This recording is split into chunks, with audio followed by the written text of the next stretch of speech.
Yeah, so thank you guys for this invitation. I would have preferred to be able to come there in person, seeing as I am like right up the street. It's a very short drive away. But still, I'm excited to talk to you guys about some of the work that I've been up to. So just to sort of kick things off, here are the takeaways. In case somebody has to step out, if anybody's going to miss anything, here's the sort of the four sort of main ideas that I'm really trying to get at. So one is that designing novel interdisciplinary learning environments can be a powerful way for engaging marginalized youth and adults. The second one just says that these environments can be especially impactful when they center learner and teacher identities and when learners are given access to innovative tools. The third is that technological and methodological innovations can also be an important part of supporting and evaluating teaching and learning within these expansive spaces. And then fourth, when designing analytic systems, we should be intentional about ensuring that they reflect learner perspectives and not simply the researcher perspective. And so today I'm going to walk through a couple of projects that I hope will get at some of these takeaways. So big picture agenda, just looking at starting off with a quick overview of TILT, and that's my lab. And then I'm going to talk about two projects, SportSense, which previously we called Data in Motion, and then the Blink platform, which is the Building Literacy and In-Person Collaboration. Those are based on two recent papers. One of the papers is actually still in press, but the other one came out last July. And then hopefully I'll try to wrap things up with a little bit of discussion, and then I've got some questions for you guys, but then I'm also happy to entertain any questions that you might have. So just briefly, my lab, as it said, it's called TILT. You can find us at tilt.northwest.edu.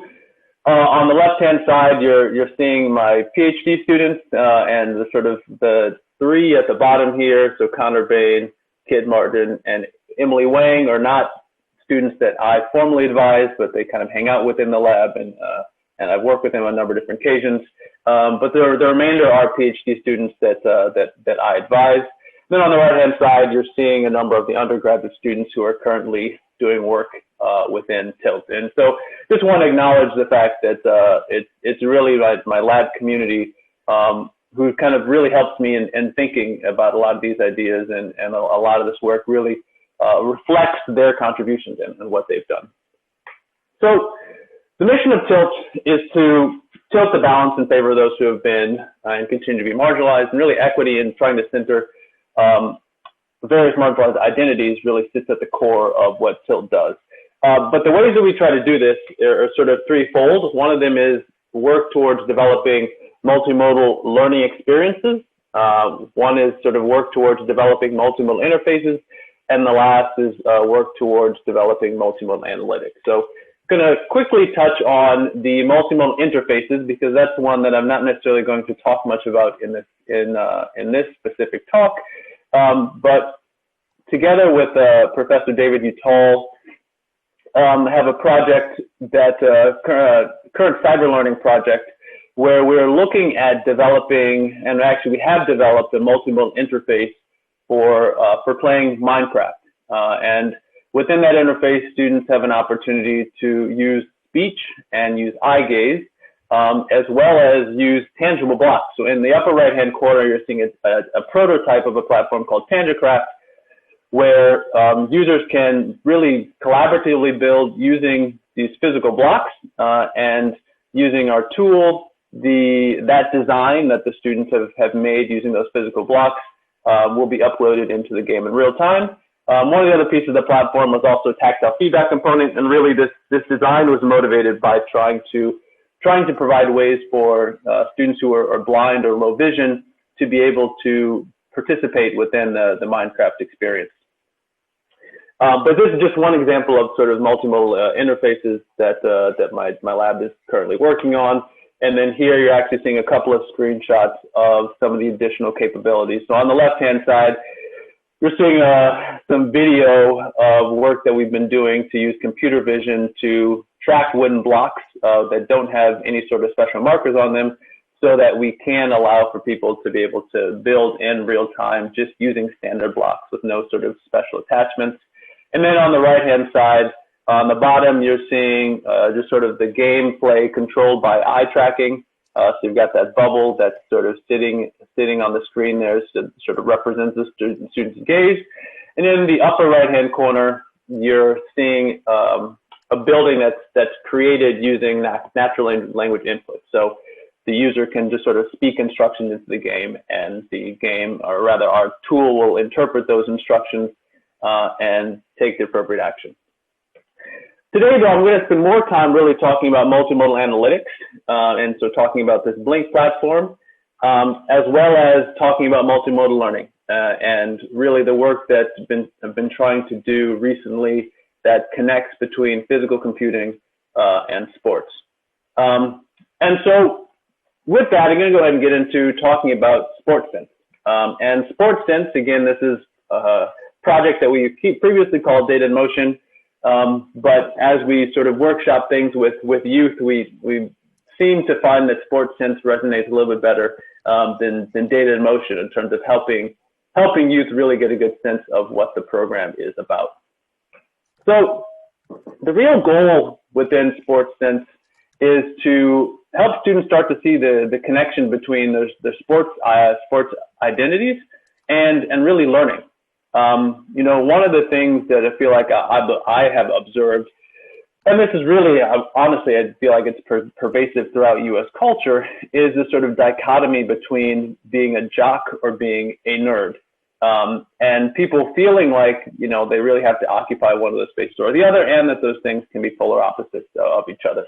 And so part of the thing that we're trying to do with the SportsSense is help students see the ways that academics and their sports identities can be entwined with one another.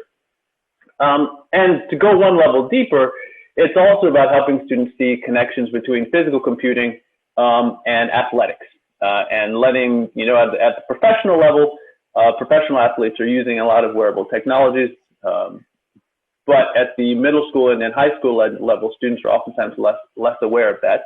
And at the same time, there's important ways that athletics can be used to actually improve students' STEM learning. And so trying to really help them see the ways that athletics and sports can be a generative context for them to engage in meaningful learning. So I want to talk a little bit about, you know, the motivation for this. And just to say that, you know, a few years ago, I was actually spending some time doing some making related projects. So doing some laser cutting, 3D printing, as well as some media arts projects in one of the middle schools in the area. And one of the things I started to notice is that for many of the students in the class, in that specific class or within the specific teacher's classes, many of them who participated in sports were really looking for ways to connect their projects in that class to athletics. So, you know, one of the projects was for the students to make a picture frame. And I remember that there's a student in the class who really loved swimming. And so for his picture frame, it was just covered with different things related to swimming. Other students in the class really loved basketball. And so they would find ways to engrave like a LeBron James or a Russell Westbrook on their picture frame. In other instances, I saw students doing things like what you see pictured on the right-hand side here. Within a given Photoshop project, they might try to practice a given skill by trying to superimpose their head on top of Steph Curry's body. And again, in order to do that, you have to end up having to learn a number of the capabilities within Photoshop. But really what I started to see was that, you know, these students seem to be looking for ways to connect between one of the things that they're passionate about, which is sports, and what they're actually learning in school. And so that kind of got me thinking into really reflecting on what are the deeper and sort of more authentic ways that we can help students really build upon those different connections. So I actually wanted to stop for a second and just see if any of you guys, from your lived experiences, if you guys had any examples or any sort of neat problems, neat activities that you've seen that you felt like authentically connect between sports and technology or sports and learning.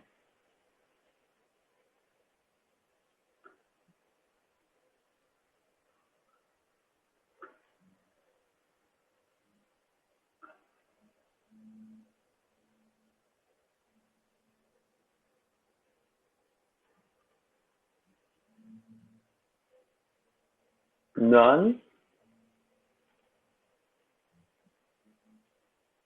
In physics, we use sports situations as context for problems. Yeah, definitely. And I think I definitely remember those in high school when you're looking at the trajectory of a basketball and thinking of the sort of the parabolic motion. So yeah, I definitely remember that. Does anybody else have other examples?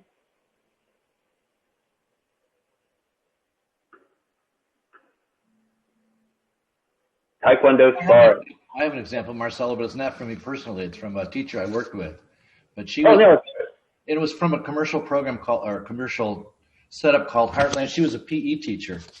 And in Heartland, you sit on little carts, and little four-wheel carts, and you pull yourself along a rope, which has been deployed around the room, and you go through the circulatory system. So you've got little tunnels you go through that, like, so you're in an artery or you're in a vein or something like that. It's about circulation and doing that. So there was at least learning, sort of the anatomy, I guess, in a sense, through physical motion.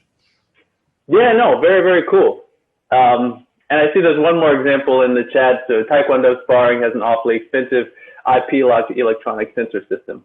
So, I mean, I guess, part of this is to say is that I felt like there's an opportunity. Felt like there's an opportunity for us to come up with some more ways that students can start to see these connections between specifically sports and technology.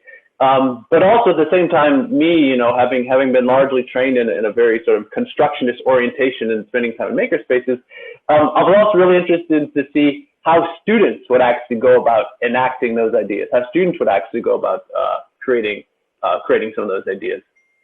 I do also want to acknowledge the fact that, a lot of this work is motivated by other work that's been done recently. And I see one of these images has flipped.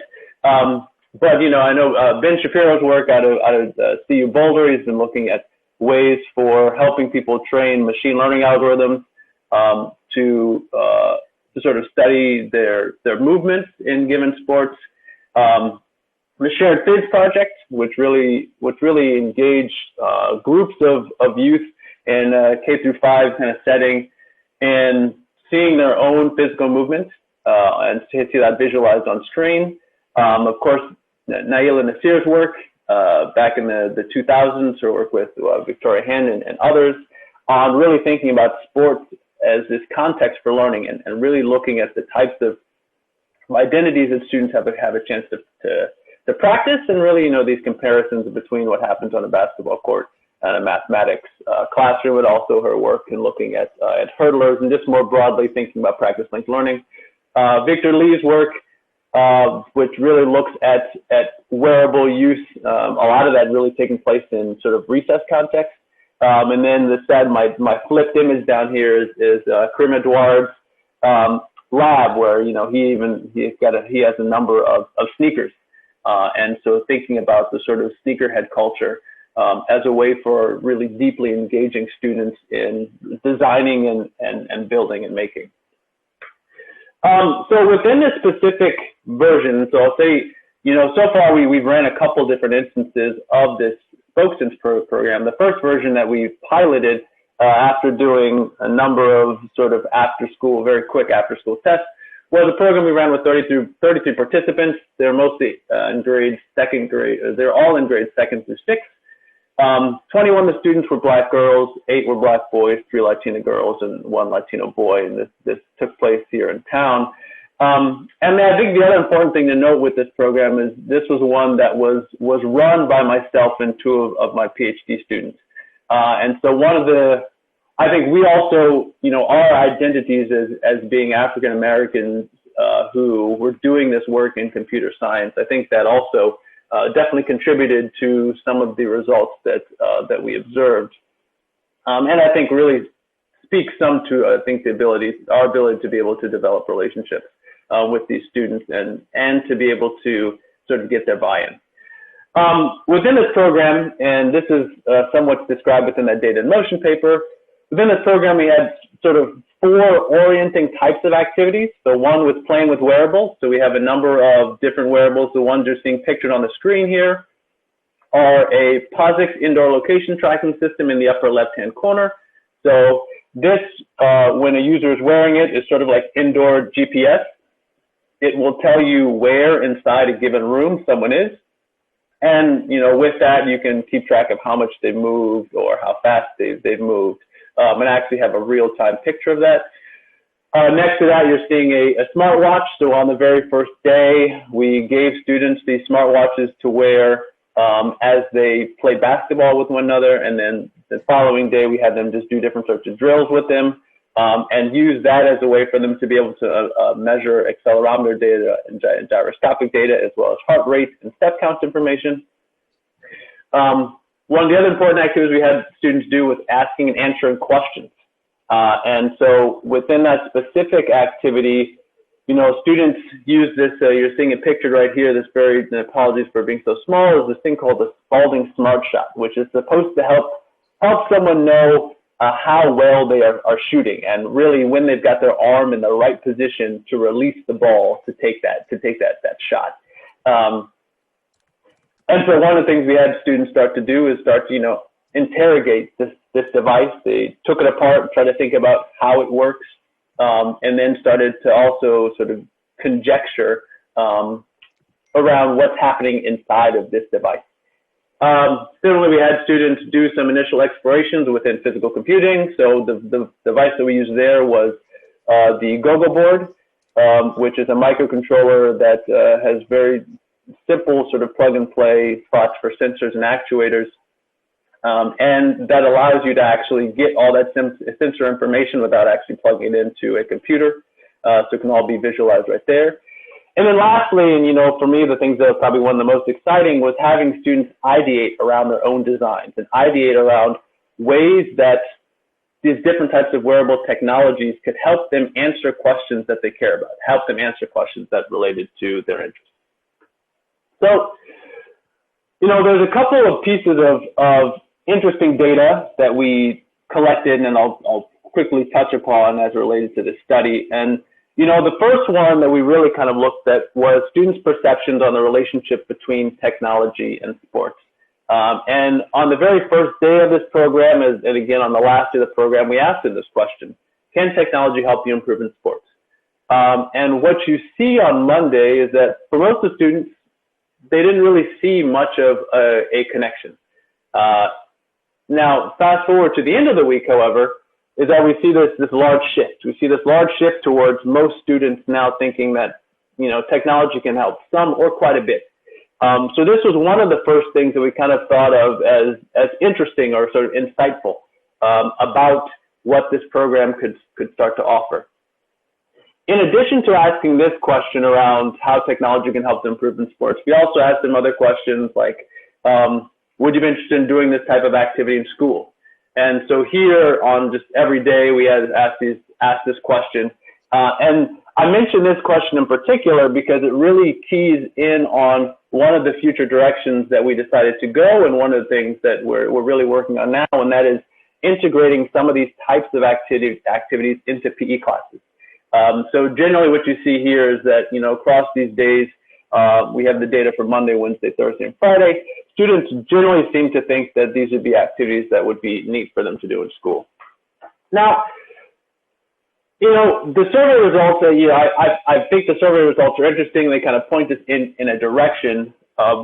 What I really ended up focusing a lot of this analysis and study on was really the kinds of projects that students created. So you remember that I mentioned students going through the process of ideating and redesigning their own sort of solutions. And one of the first things that we did in looking at the different solutions that students created was just sort of to categorize them and sort of what are the types of solutions that students are coming up with. And when we did that, we saw 4 main examples. We saw form awareness, and so very similar to that sort of basketball shooting device. Students came up with different kinds of devices or different sorts of designs that would help them monitor or track their form or their technique within a given sport. The next most common one was progress tracking, and the project tracking category for me was super interesting, partially because I think it spoke to some of the issues of accessibility and lack of affordability, really, within some of these technologies. Progress tracking, as I looked at it, it was really students designing something that was essentially a standard watch, or rather a watch that has a stopwatch, or a watch that has a timer on it, a watch that could measure their distance. And so in some sense, the fact that a number of these students came up with these progress tracking devices, to me, reflected some of the fact that they just didn't have access to these types of technologies. And, you know, one of the observations I did make throughout the program is that none of the students actually had their own watches. So even on like the days when we had the students wear the smartwatches that we provided, that was really, for many of the students, you know, one of the few times that they'd actually interacted and actually had a watch that they wore. The two other categories that I thought were really intriguing were action automation and health monitoring. And part of the reason why I thought these were very intriguing is because students came up with these without really having existing examples that we talked about during the week. So in the case of form awareness and progress tracking, to me, those directly came out of the types of wearables that we had students test out and we had students use, whereas the action automation and health monitoring were two that, again, in my view, were not things that we necessarily focused on that week. But I want to dig down into just two. I want to quickly dig into two examples from students' work. And, you know, part of the reason, again, why I'm also really excited and thinking about the specific project that students came up with is because, you know, even early on in the week, when we mentioned or brought up this topic of sports and technology, students could mention some things that are sort of related to professional athletes or related to things that they might see on television. But none of them had really, it had never really come home for any of them. It hadn't really been situated into the context of youth athletics. And so I'm going to pull up these two examples. The first one is a form awareness example. So what you're seeing in the picture here is a pair of ice skates. And this pair of ice skates has a number of neat capabilities. One of the first neat capabilities that you're going to see with these ice skates is that they can actually tie by themselves. So this specific student, she had actually recently taken figure skating lessons in town here. And one of the big challenges that she had was lacing up her skates. This was a significant pain point for her. And so one of the innovations that she proposed was, I want a pair of skates that laces itself up by itself.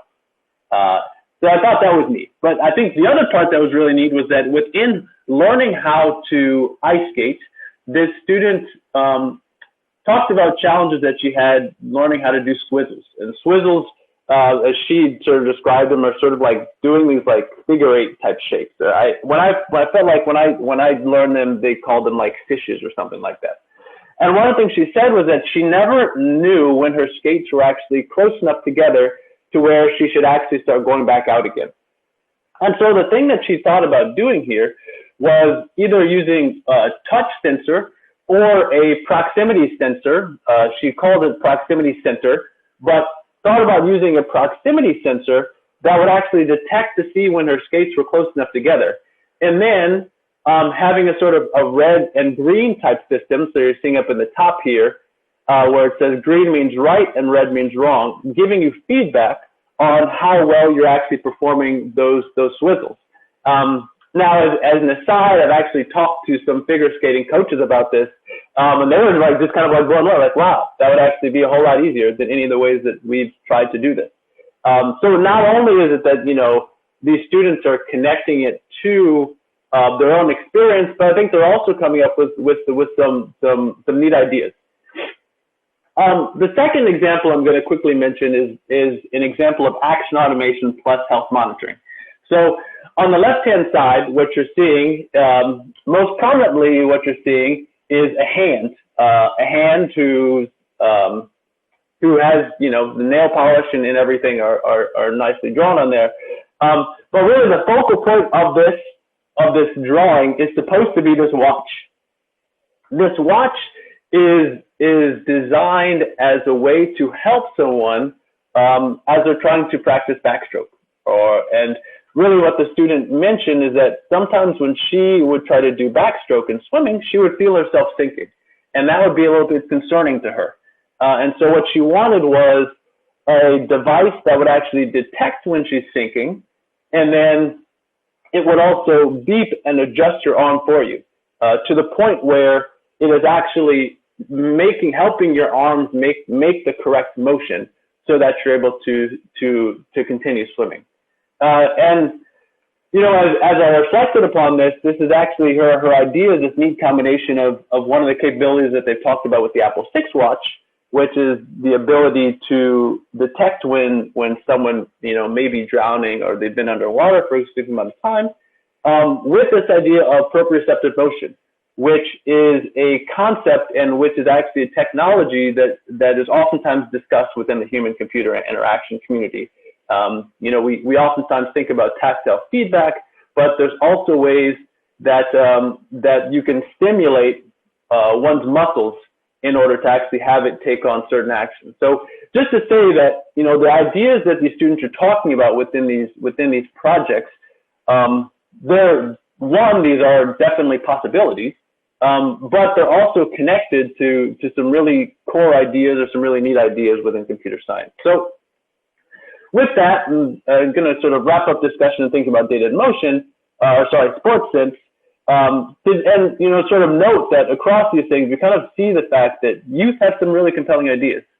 And so one of the things that, you know, I'm excited about doing within the sports sense work is really providing opportunities for them to realize those ideas. And I will say within some of our ongoing work, in addition to having students come up with these hand-drawn designs, we're working with them to actually be able to create these physical artifacts.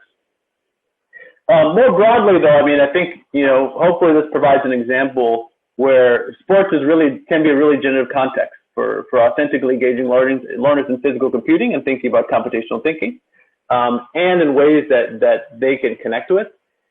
And just more broadly, I think there's actually, to say more specifically, there's ways that we can potentially do this within PE classes. And that is where the sports sense work is going now. Now, the work that I talked about was actually work that we conducted in the summer of 2019. And we had hoped to continue to do this work over the summer, but COVID-19 hit. So we actually retooled some and developed a new program, one that could be offered in a much more virtual context. And I'm not going to go through all the details of this specific program, but I am going to just sort of briefly touch on and give you sort of a sneak peek, so to speak, of this work. So big picture, what we're looking at right now is taking some of the things that we've been doing in sports sense and really partnering with a number of different organizations. A primary focus is partnering with Evanston District 65. And so even this week and actually this morning, I was actually in some 5th grade classrooms where students were doing some sports sense activities using Scratch. Also did a pilot with Nicole Pinker's Digital Youth Divas. Have a couple of different programs coming up this summer with the Evanston Public Library, Chicago Park District, as well as a boxing organization called The Block. But one of the challenges that I think that comes about in working with these different organizations is really thinking about how to go about training and supporting them as they implement this, as well as ways to try to assess that. And that's what I'm going to focus on in the sort of the latter portion of this talk. But first, I'll give you a quick highlight of what's happening here. So within this new version of Sports Sense, right now it's currently oriented around 6 modules. The first module is called the Power of Sensors, where we really situate sensors not as something that's embedded within technology, but that's something that is embedded inside humans. That humans already have all these senses that they work with. We have a module that looks at the promise of wearables. And one of the things that we have students do is test out and use different wearables. Another module called Take Off That Silly Watch, which is really looking at computer vision capabilities to do different forms of sensing. Another one around limitations of sensors, and then a couple around strategies for designing.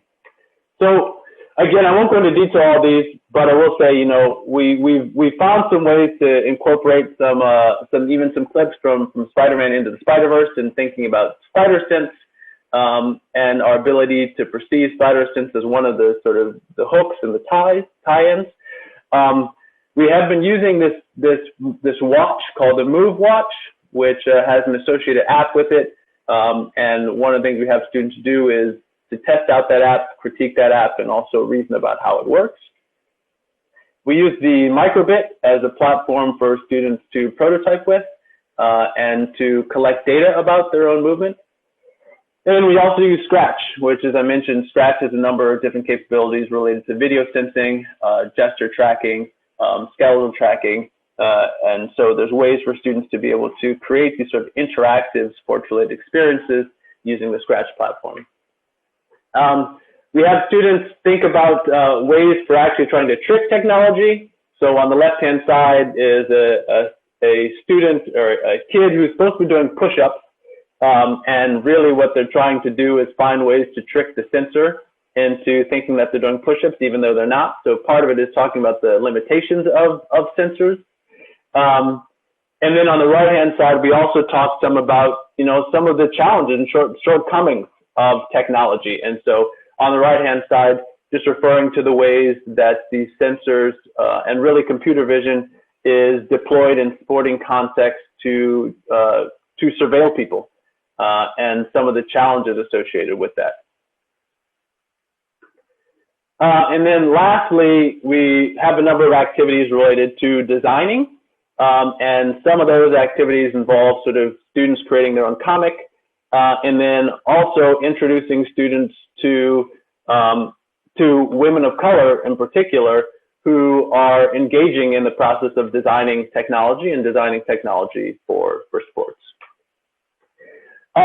But as I mentioned earlier, one of the big challenges that we really think about with this is how do we go about supporting and really training people to lead these kind of programs, especially when a lot of what we're asking them to do and engage with is outside of their normal. It's outside of what we would sort of consider to be their primary skill set. And then related to that too, are what are some of the appropriate strategies for assessing student work and learning that acknowledges the complexity and nuance of the context? In many respects, it can be a disservice to set up an expansive learning environment and a learning environment that is really geared towards taking a different perspective around learning or taking a different approach to learning, but then still trying to use very traditional assessments, very traditional measures and traditional approaches to try to really validate that student learning and to track and to monitor student learning. And it was really in this capacity where I think about the opportunity to use multimodal learning analytics. And so within this, I'm going to start to talk about this Blink platform, the building literacy and in-person collaboration. So Blink, right? Blink stands for Building Literacy and In-Person Collaboration. Within my lab, we're still deciding if that in front of person should be in person, as in multiple people, or in person face to face. For people who know a lot of the work that I do, I traditionally have been much more oriented towards in-person co-located interactions, but some of the challenges that have presented during the pandemic have definitely started to stretch me. So we're still deciding if that should be in person, as in IN, or in person, multiple people. And to sort of think about this connection and really trying to connect it back to the sports context and the idea of the expansive learning context, I want us to think for a second about active learning, right? Many of our institutions of higher education, UIC, Northwestern, and really throughout the country, have really tried to push faculty, encourage faculty to engage in active learning. And sort of the ways that they describe active learning is as approaches that really involve more meaningful experiences. Maybe it's small group activities that are taking place as opposed to, just having lectures. Maybe it's students engaging in design processes within class. Maybe it's students doing hands-on activities within those classes. But one of the challenges that comes about when trying to do active learning is really trying to support faculty in knowing how to how to do that work.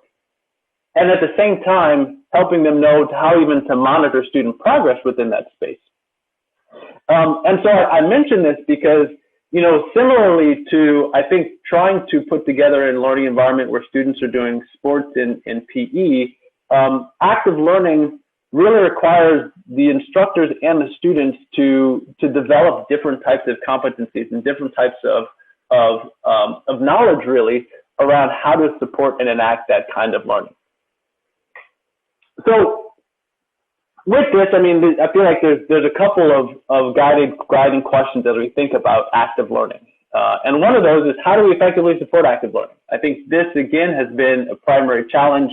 I've talked to a number of different faculties at institutions around the country. And this is, tends to be one of the primary barriers for people not wanting to engage in sort of more active learning.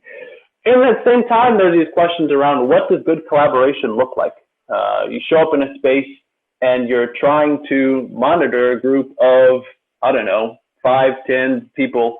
We have these questions around, what does good collaboration look like? And to put it a little bit in even more specific terms, I think faculty might ask this question, but students are also asking this question. Now, I think we as a research community have come up with a lot of different measures to really help us think about collaboration. And here I took a graphic from some work that really tried to go about characterizing and sort of categorizing a number of existing coding schemes related to collaboration. But I really put this up here to emphasize the fact that we as researchers, we have a number of different ways for talking about collaboration. We have a number of different ways for categorizing and thinking about collaboration. We also have a number of different terms that we end up using to describe collaboration. And I think all these things are super, super helpful. I think the challenge comes about when we think about how do we enact this information in ways that are going to be productive for students and for instructors. And that is actually the sort of driving question, or really the driving the emphasis of one of the papers that I also shared prior to this talk, in sort of asking, how do we go about designing these sort of collaboration analytics in ways that speak to students? And again, this comes about because students are being put in different kinds of learning situations. We want to make sure that they are able to make sense of and learn from those situations. So to look at this, last year, I think it must have been last March, shortly before, maybe shortly after, I think it was shortly before the pandemic started, my lab and I, we conducted a survey study to kind of get a student sense and try to get at what students are thinking about as it relates to collaboration. What are things that are important to them? What do they consider good collaboration, bad collaboration, etc. And I'm not going to go into all the details of this specific study, but the thing I really want to emphasize are going to be a couple of sort of key ideas from this, and a lot of it really has to do with putting an appropriate framing around this kind of data. So the research question that the study looks at is, in what ways do students conceptualize their needs related to collaboration? Study, we did this with about 131 undergraduate students, and primarily posed these 8 questions. These first 2 questions, we're just asking questions around, where do you collaborate? So question around, how much time are you spending collaborating in classes versus how much time are you spending collaborating outside of class? The latter 6 questions are really asking questions around what students consider to be good collaboration, what are some characteristics of bad collaboration, how do you deal with poor collaborative experiences, what have you been taught, what advice would you give to someone else, and in your ideal world, how would you end up learning how to collaborate? So, we went through an extensive coding process on those latter 6 questions to come up with a number of categories. And I'm just going to go ahead and get to those categories. Well, sorry, I do have to. I'll quickly touch on the quantitative findings related to where students collaborating, because it actually speaks to an important question around context. One of the things we see is that students report spending more time collaborating outside of class than they do in class. And so context ends up being one of these important ideas around, where do we try to set up tools in order to support learners. If a lot of what they're doing is specifically related to collaboration is actually taking place outside of the classroom, then we also want to make sure that the tools that we develop are being developed to actually be used outside the classroom. The sort of more, I guess I'd say, substantive part of this study was really trying to think about, again, how do students think about collaboration? What are like the dimensions that seem to matter to them? And I've listed here 7 dimensions that we've seen students talk about. And I'm not going to go over each one of them, but I will just list those, say the names of. So one is climate, so thinking about the emotional or sort of how welcoming a group is. Communication, how much people are talking. Compatibility, the sort of how complementary people are within the group. Conflict being one of them, and thinking about how to manage conflict. The context, and context is both in terms of where collaboration is taking place, but also understanding any data associated with the any sort of collaboration data needs to be interpreted based on the fact that this is coming from different contexts. How much people are contributing, either verbally or in terms of actual physical work, and then constructive really looked at the goals of collaboration. So I mentioned these because these ended up being orienting points for us to think about as we're trying to develop technology that is going to help support instructors and students within a collaborative learning space. And now we've tried to instantiate those things into the design of this platform called Blink. Again, this is building literacy and in-person collaboration. And what this Blink platform is a system that can kind of be deployed that consists of a variety of microphones. And these are mobile microphones, and I'm actually going to talk a little bit in just a few moments about you can actually do this using a smartphone too. But what the Blink platform really lets students do is collect multimodal data. In this case, right now, it's primarily audio data, but we have some capabilities to also collect video data. But collect this information as students are collaborating with one another. So you can imagine you're in a 150-person class. You decide to have students get into groups of 15 students. And so now you've got these 10 groups of 15 students. And essentially what you would have is a microphone or microphone array positioned within each one of those groups so that you can get information on how that collaboration is happening. Now, you're asking what's the information that you actually get? You're seeing some of it pictured on the right-hand side. So one of the key items is a discussion timeline. So throughout the conversation and using some speech recognition technology, right now, let's say we're using Google Cloud Speech, you can get information about, what does this conversation look like? To what extent are people discussing? And so that's what this sort of green reflects, discussion. To what extent is there silence? Like, is it the case that the group is already finished with their conversation, or is the group engaged in some other type of activity? Maybe they're reading, to where there's silence. And then also identifying when people are posing questions, and how much the interaction is really facilitated toward questions.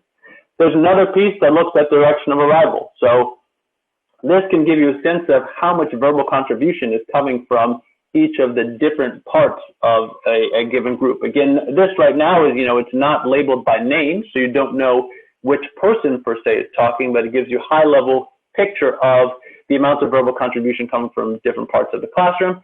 And then the last thing interesting picture here is keyword detection. So this is the ability for an instructor or a student to identify a set of keywords that they think should be discussed within a given conversation. And this will let you know which of those words have actually come up within that conversation. So this is sort of like a high level view of what's happening. There's also a much more detailed view of actually more detailed transcript where it will do things like highlight which of the keywords have actually been spoken and sort of the context in which they were spoken. So this is just one of the other views that is available within this tool. And so the ways that we've tried to think about orienting this tool is really to speak to the ways that students talked about wanting to reflect on their own learning, or the ways that students are thinking about collaboration. So the box items here are really about looking at communication and contribution. how much are people communicating? How much are people listening to each other? And what sorts of verbal contributions are people making? The ability for people to customize their keywords and even customize, there's another feature at the bottom that looks at emotional tone within language, for example, or looks at, it's using James Pennebaker's linguistic inquiry word count and another cool tool called the Harvard General Inquirer to look at the affective state or looking at the valence of different conversations that are happening within the group. But both of these tools, the keyword detection and the discussion feature, are things that can be customized, that the instructor or the users can actually specify what kind of things they want to pay attention to. The other big piece related to context is, and this also ties back to what I previously said about students spending more time collaborating outside of class than in class, is the ability to actually use this platform with your mobile phone, with your smartphone. So instead of actually having to take a piece of specialized technology, you can instead use a standard smartphone and still be able to collect this data about how you are collaborating, which can therefore be instructive to teachers as well as to students as they reflect upon their own collaborative process.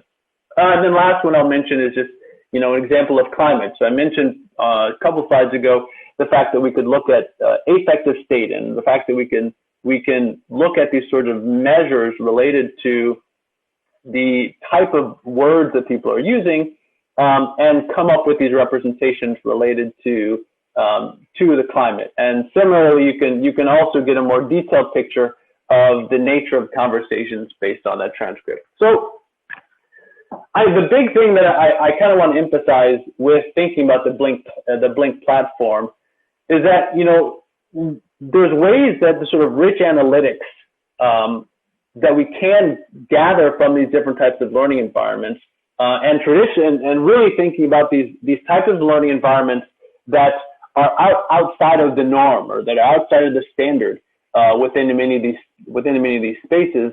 There's rich ways that we can use those analytics to inform our understanding of what's going on within that space, and having that type of information can be really beneficial for people who may otherwise be uncomfortable or unaware of that specific type of learning environment. And at the same time, there's ways that we can use these analytics that do speak to the very situated, contextualized nature of what's happening within these different types of learning experiences. All right, so I started off talking about data in motion, and really, again, it's sports sense, but I still, my head goes and calls it data in motion. Starts off really this talking about data in motion or sports sense as a space for students to explore designing, really using multimodal tools and interfaces within a meaningful context, and allows them to bring their identity into computer science and work towards redefining computer science. And really, the goal there was kind of to say that, sports can be this interesting space for us to provide a very generative learning experience. But also to acknowledge the fact that by engaging now PE teachers, by engaging after-school program directors, by engaging, other people who are not necessarily trained, and, some things we're looking at is also looking at coaches and athletes, or coaches, looking at coaches, is the fact that there's many challenges in trying to be able to do this kind of work, both in terms of facilitating those experiences and assessing those experiences. And part of what I'm suggesting is that I think there's ways that using tools like Blink or using other tools that are going to be able to capture and present multimodal data could be beneficial in helping us make sure that we are appropriately assessing and recognizing the learning that's taking place within those spaces. So to kind of tie things up, where this work is going in the future is really trying to bring together these ideas of expansive learning environments like SportsSense with the multimodal learning analytics, and thinking about what kind of tools we would actually create to support students and support teachers within those environments. And, I have here a handful of existing ideas. One of them is really like even a survey to start to get some of these student perceptions. So similar to what we did with the undergraduate students and graduate students related to collaboration, start to do some survey work to get a sense of how students are thinking about technology within a PE class. We could actually explicitly take the Blink tool and plug that into a PE class and start to look at the kind of language students are developing and starting to use, and also thinking about using that across context. So what is the language they're using in PE class versus coding class, and seeing how those things overlap.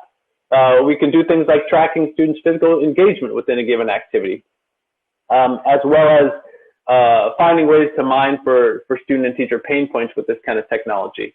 But that's broadly where the work is going, is trying to think about how can we bring these things together to make sure that as we're working towards this expansive learning environment, we're also bringing in rich types of data, and data that really speaks to the level of complexity, the nuance, and the non-traditional nature of that learning environment. So with that, going to conclude and really do also, if people have additional suggestions on ways to tie these things up, I'd love to hear it. Thank you.